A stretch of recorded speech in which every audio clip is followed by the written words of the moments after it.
গোপনে পাপ করলে শেষ পরিণতি কি হয়?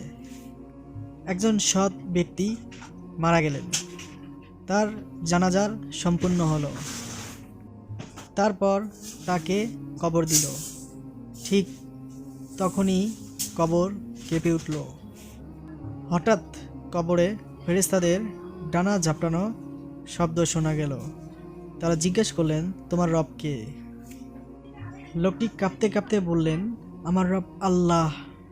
ফেরেশতারা বললেন, তুমি সত্যি বলেছ, তোমার জন্য রয়েছে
সঙ্গী থাকবেন।